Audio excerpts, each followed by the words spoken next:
नमस्कार, आप देख रहे हैं आर लाइव। अभी हमारे साथ हैं जहानाबाद के पूर्व सांसद और बिहार के दिग्गज नेता डॉक्टर अरुण कुमार। इनसे जानेंगे इस प्रकार इन दिनों जिस प्रकार से चिराग पासवान पर घमंडी होने का आरोप लग रहा है, तानाशाह होने का आरोप लग रहा है, इस पर डॉक्टर अरुण कुमार क्या सोचते हैं। सर, क्या कहेंगे चिराग पासवान पर? अभी खास करके पिछले दिनों जो प्रवक्ताओं की मीटिंग हुई थी जिसमें उन्होंने सारे प्रवक्ताओं की टीम को, मीडिया सेल को भंग कर दिया, उसके बाद से आरोप लग रहा है कि चिराग पासवान बात नहीं किसी का सुनते हैं, अपने ही जो मनाता वही करते हैं। अब ये आरोप प्रत्यारोप तो होता ही रहता है, लेकिन जहाँ तक चिराग पासवान को मैंने समझा है, जाना है, तो बिल्कुल जिस तरीके से रामविलास पासवान जी संघर्ष से एक बड़ी पहचान बनाई देश के राजनीतिक क्षितिज पर। 77 ऐसे तो 69 में वो पहली बार एमएलए हुए थे जी। लेकिन 77 में रिकॉर्ड मतों से हाजीपुर से जीते थे, गिनीज बुक में नाम आया था। तो 77 से लेकर के अपने जीवन के अंतिम सांस तक जो पराक्रम और संघर्ष की कहानी उन्होंने लिखी है, उस कहानी के संवाहक, उस पराक्रम के संवाहक चिराग पासवान हैं। और इसमें घमंड और अहंकार का कहीं कोई गुंजाइश नहीं है, क्योंकि एक बड़ी विरासत के ये संवाहक हैं। जैसे आदमी को अभी भार लिया कि नहीं, चुनौती पहाड़ की तरह हो गया, तो चुनौती पहाड़ की तरह हो गया तो वहाँ तो सरल, सहृदय, कोऑपरेटिव, इंक्लूसिव सब होना पड़ेगा, और वही हैं, इसलिए इनका विस्तार हो रहा है। लेकिन एक बात है कि इनकी ताकत को तोड़ने के लिए बड़ी शक्तियाँ लगी हुई हैं। कभी घमंडी कहेगा, कभी अहंकारी कहेगा, कहीं और विश्लेषण ढूंढेंगे, तो इसका कोई जगह यहाँ बनता नहीं है। और यदि डेमोक्रेट नहीं होते, राजनीतिक सोच नहीं होती,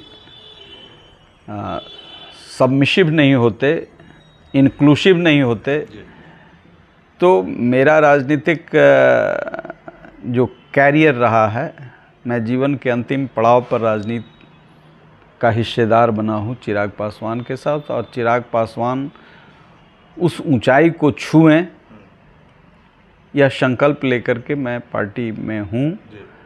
तो यदि कुछ देखता नहीं, आप परिपक्व देखता,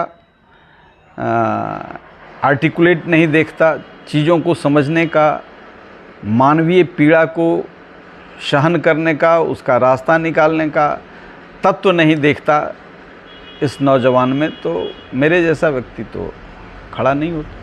सर, स्वर्गीय रामविलास पासवान की जयंती है 5 जुलाई को, और उस दिन हाजीपुर में उनकी आदमकद प्रतिमा लगाने की बात हो रही है।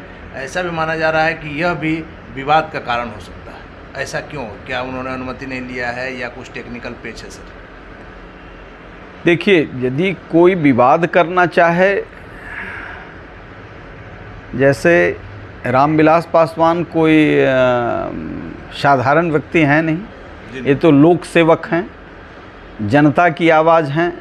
77 में जब पहली बार संसद में प्रवेश किए, तो जहां डॉक्टर भीमराव अंबेडकर को संसद में जगह देने के लिए जगह नहीं था, तो जगह बन गया।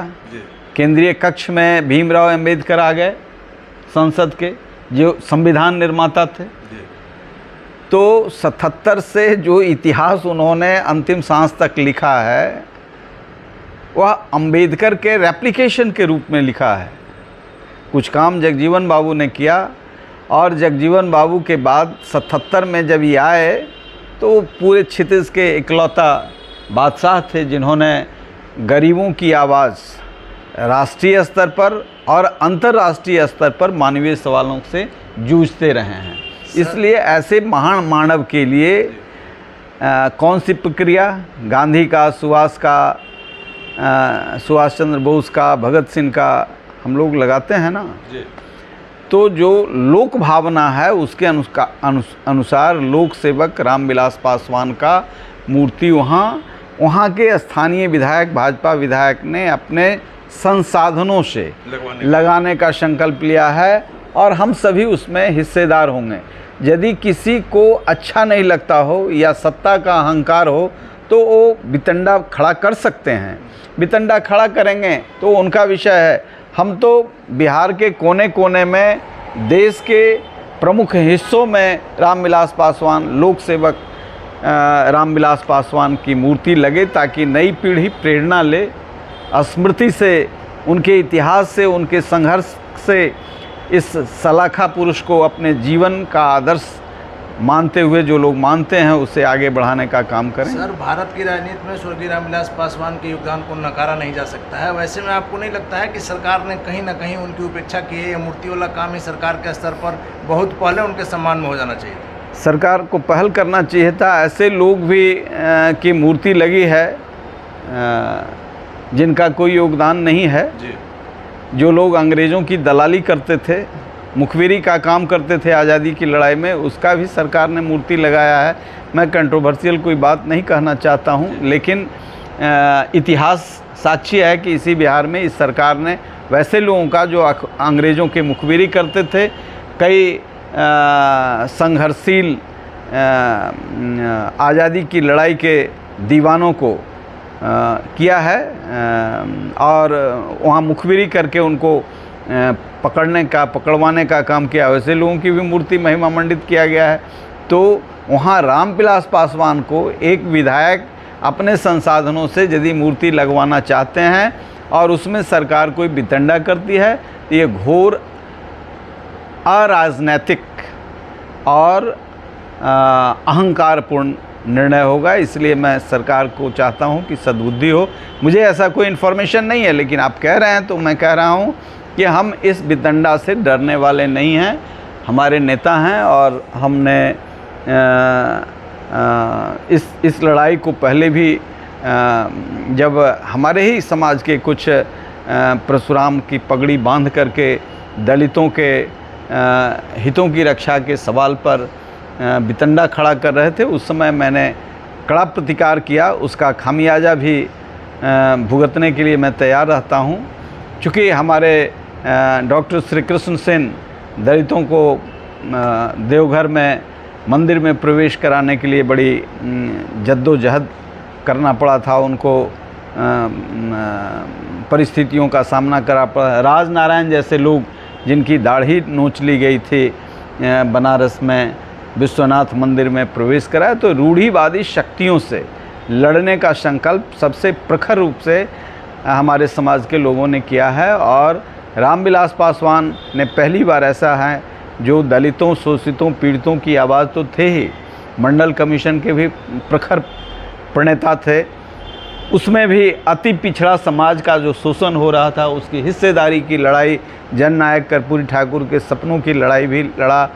सवर्णों को आरक्षण मिले, ये पहली आवाज़ स्वर्गीय पासवान जो गरीब सवर्ण हैं, जिनको सिर्फ जाति में सवर्ण में जन्म लेने के चलते ये इतनी विपरीत परिस्थितियों में करना पड़ता है, उसकी आवाज़ भी वो बनने का मजबूती से आवाज़ उठाई। तो ऐसा जो एक समरस समाज का निर्माण आज़ाद हिंदुस्तान में सकारात्मक चीज़ों का काम करके लंबे दिनों तक मंत्री रह करके भी उन्होंने जो परफॉर्म किया है और उसके माध्यम से जो कई संवैधानिक संशोधन करा करके भी उन्होंने राष्ट्र को एक नई ऊंचाई देने का प्रयास किया है, ऐसे महामानव का नई पीढ़ी कैरियर बने, संवाहक बने। और हम सबों का प्रयास है। हम तो धन्यवाद देना चाहते हैं हाजीपुर के विधायक को, जिन्होंने ये पार्टी की सीमा, चूँकि रामविलास पासवान जी कभी पार्टी की सीमा करके काम नहीं करते थे। चुनाव लड़ने में भले पार्टी की सीमा होती थी, अपने विरोधियों के को भी वो बड़ा सम्मान देते थे, चाहे वह राइट का हो, लेफ़्ट का हो, सेंट्रिस्ट हो, किसी भी सोच और चिंतन का हो, किसी भी सामाजिक कार्यकर्ता का। मैं तो गया था एक बार कहने मैं पार्टी में नहीं था, मैं दुखी भी था उनसे, चूँकि मेरा टिकट कट गया था, मैं कांग्रेस से प्रयासरत था। कुछ राहु केतु जो उनकी पार्टी में थे उनके वजह से मेरा टिकट कट गया था, तो मैं सिर्फ जा कर के कहा कि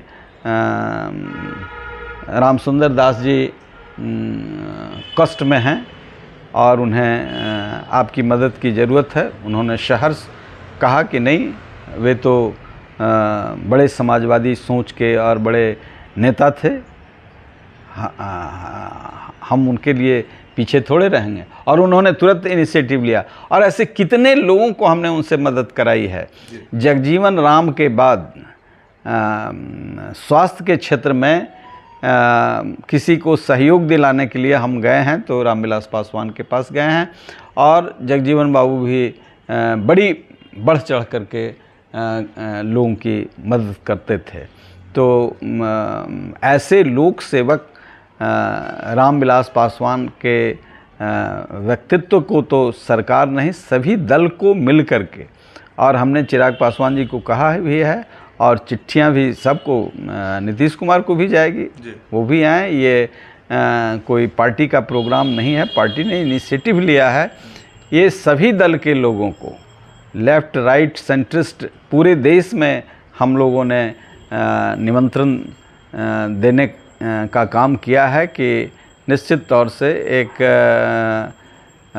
इस दिशा में ऐसा एक वातावरण का निर्माण हो कि जो उन्होंने काम किया है, भाई हाजीपुर में उनकी मूर्ति लगे, जहाँ जोन बनाने का काम किया है, जहाँ लोग सोचते नहीं थे कुछ, सबसे बड़ा योगदान है कि जो रेल मंत्री थे तो उन्होंने जोन का निर्माण का ये रखा,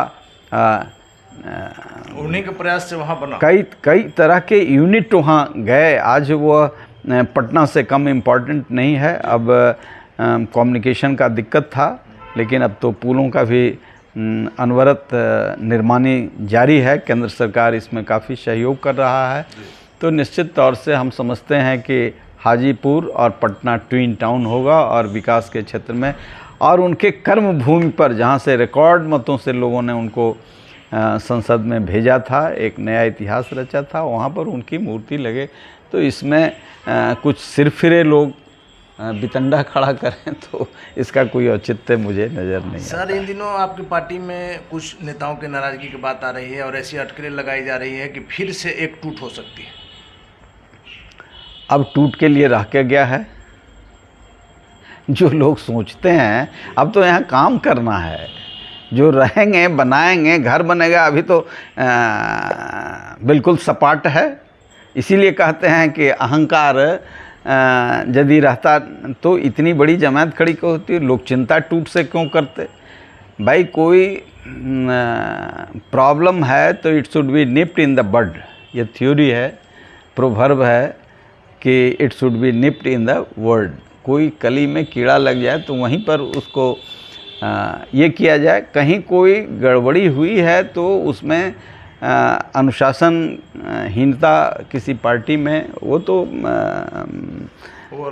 अलग इशू है। उसको गया शिक्षक कंस्टिट्यूंसी से आपके संसदीय बोर्ड के अध्यक्ष हुलास पांडे लड़ना चाह रहे हैं, जैसी खबरें आ रही है। उसमें चिराग जी से कुछ तालमेल नहीं बैठा, इस प्रकार की बातें आ रही है। इस बातों में कितनी सच्चाई है सर? मुझे ऐसी कोई जानकारी नहीं मिली है। उनका सीट था, उस पर नहीं लड़े। उसमें हमने भी हुलास जी से कहा था कि इस पर लड़ना चाहिए।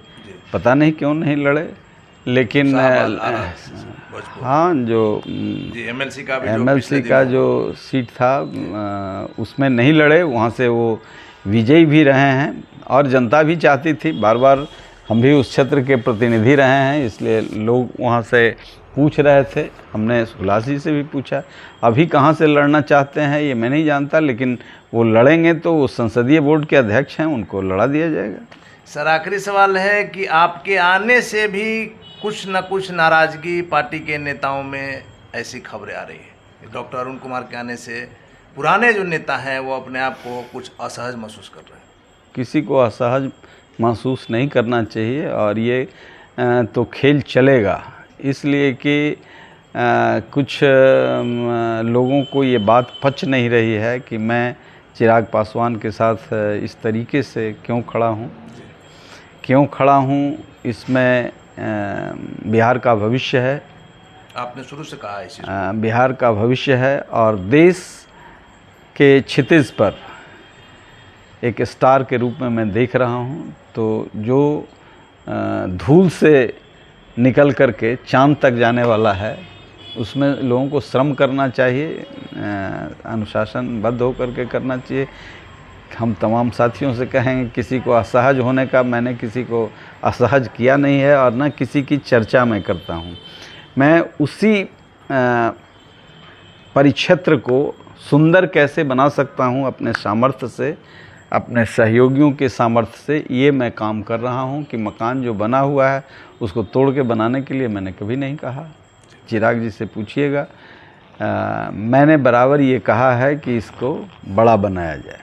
अब किसी को बड़ा चीज़ पसंद नहीं हो, छोटा ही झुनझुना में, तो उसमें मैं क्या कर सकता हूँ। धन्यवाद सर। तो ये थे हमारे साथ जहानाबाद के पूर्व सांसद और बिहार के दिग्गज नेता डॉक्टर अरुण कुमार, जिन्होंने साफ माना है कि स्वर्गीय रामविलास पासवान के योगदान को देखते हुए सरकार की तरफ से उनकी मूर्ति लगाने में भी उपेक्षा की गई है। यह काम पहले होना चाहिए था और सभी दलों को मिलकर करना चाहिए था, क्योंकि स्वर्गीय रामविलास पासवान किसी पार्टी से बने हुए नहीं थे। आगे क्या होगा देखना काफ़ी दिलचस्प होगा। फिलहाल आप बने रहे आर लाइव के साथ।